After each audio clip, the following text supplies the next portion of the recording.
Como é que se encontra a paz logo depois de vencer uma guerra que destruiu tudo? Essa é a pergunta que está bem no coração de um dos textos mais profundos da literatura mundial, né? O Shanti Parva, o livro da paz do Mahabharata. E é nessa jornada filosófica que a gente vai mergulhar hoje. Uma jornada sobre dever, sobre liderança e, no fim das contas, o que é que significa estar em paz de verdade. Então, para a gente entender essa história, nosso caminho vai seguir os passos do próprio rei. A gente começa com essa coisa doida que é a vitória e o desespero. Depois, a gente entra no dever do rei, o peso dessa responsabilidade. Aí vamos ver como se lida com a adversidade, os momentos de crise, e a partir daí a gente busca o caminho da libertação para finalmente chegar na verdadeira paz. Bom, a primeira parte é essa, vitória e desespero. E o livro já começa com um paradoxo que é, de cair o queixo. A guerra acabou, a vitória é deles, o trono foi conquistado. Só que não tem festa, não tem celebração, o rei vitorioso, Yudhishthira, está completamente arrasado. Ele olha ao redor, vê o preço daquela vitória, parentes, amigos, mestres, todos mortos, e entra numa crise existencial profundíssima.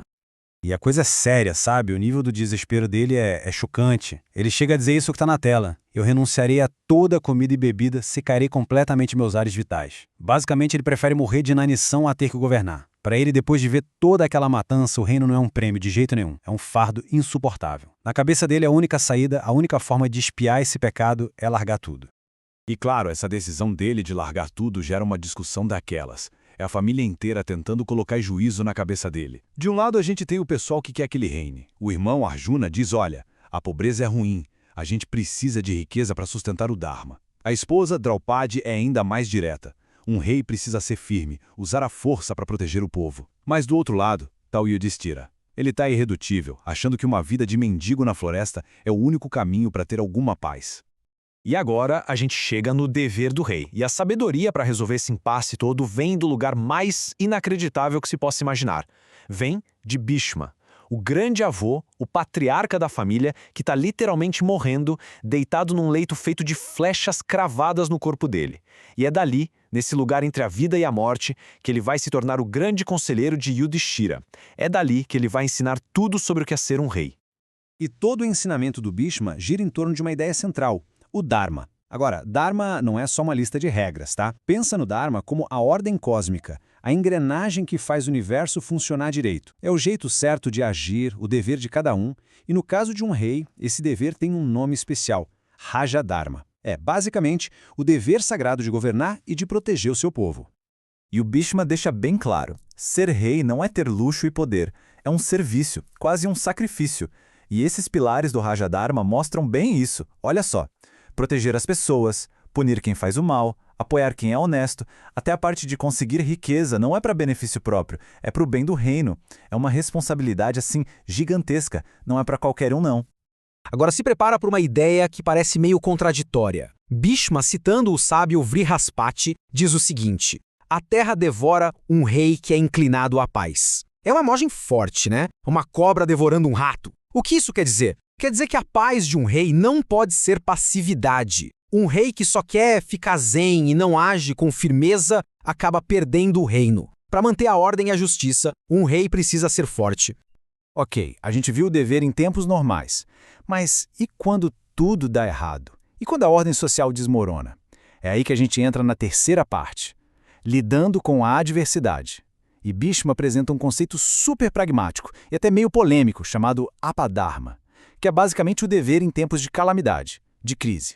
E a ideia central do Apadharma é essa frase que está na tela, que é bem radical, né? A justiça se torna injustiça e a injustiça se torna justiça de acordo com hora e lugar. O que significa? Que a moralidade não é preto no branco. Em situações extremas de vida ou morte, as regras normais podem ter que ser quebradas para garantir a sobrevivência e evitar um mal ainda maior.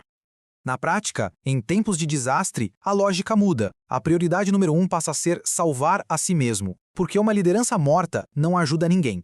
Isso pode significar, por exemplo, usar meios não convencionais para conseguir recursos e proteger as pessoas. O mais importante é não desanimar, manter a coragem. É sobre flexibilizar as regras para evitar o caos total. O objetivo final é sempre sobreviver à crise para depois poder restaurar o Dharma. Beleza, já falamos de governar um reino, de lidar com crises, agora a conversa vai para outro nível. um nível muito mais profundo, mais filosófico. A gente sai do mundo externo e entra no mundo interno.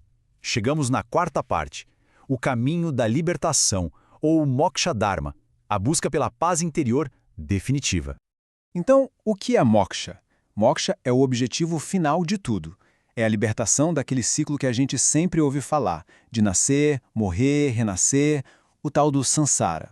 É o fim do sofrimento, um estado que, segundo a filosofia, é alcançado quando a gente entende quem somos de verdade, a nossa essência, o nosso eu mais profundo.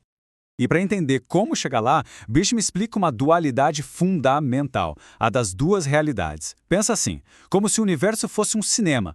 De um lado você tem a Prakriti. Esse é o filme que está passando. O mundo material, cheio de ação, drama, tudo mudando o tempo todo. É a fonte do nosso apego, do nosso sofrimento. Do outro lado tem o Purusha. Essa é a tela de cinema, a consciência pura, silenciosa, onde o filme é projetado. Ela não muda, ela só está lá. A libertação acontece no momento em que a gente percebe que nós não somos o personagem do filme, nós somos a tela. Isso tudo leva a uma pergunta fundamental, um dilema clássico da filosofia indiana. Tá, se a paz verdadeira está em ser essa tela silenciosa, então qual é o caminho para chegar lá? É preciso largar tudo e morar numa caverna e parar de agir no mundo? Ou será que dá para encontrar essa liberdade no meio da correria do dia a dia? E a resposta que o Bhishma dá é brilhante. E ela resolve o problema do Yudhishthira de uma vez por todas. O caminho não é a ação ou o conhecimento. O caminho é a ação sem apego. A verdadeira libertação não está em abandonar o mundo, em fugir das responsabilidades. Está em cumprir o seu dever, fazer o que tem que ser feito, mas sem ficar obcecado com o resultado, sem desejar os frutos da ação. Você age porque é o certo a fazer. E ponto final. E com essa sabedoria toda, a gente chega na última parte, a verdadeira paz. É aqui que o círculo se fecha. Todos os ensinamentos do Bhishma sobre o dever de um rei, sobre como agir na crise e sobre a libertação da alma, tudo isso finalmente faz sentido para o Yudhishthira. Ele encontra um caminho para sair daquele buraco de desespero.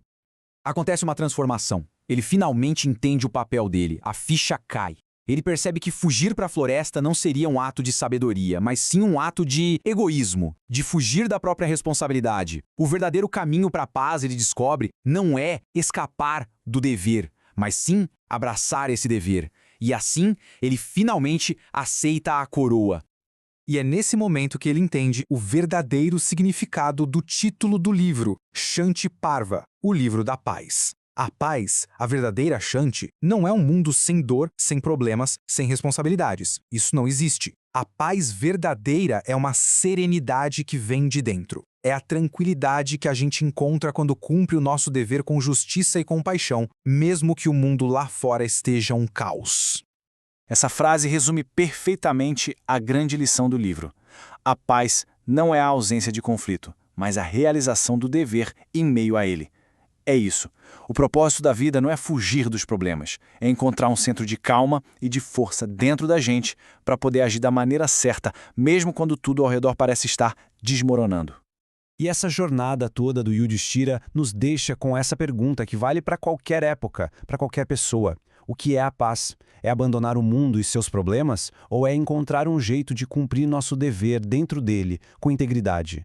Bom, a sabedoria do Shanti Parva deixa bem claro qual é a resposta, né? É a paz que a gente constrói dia após dia através da ação correta.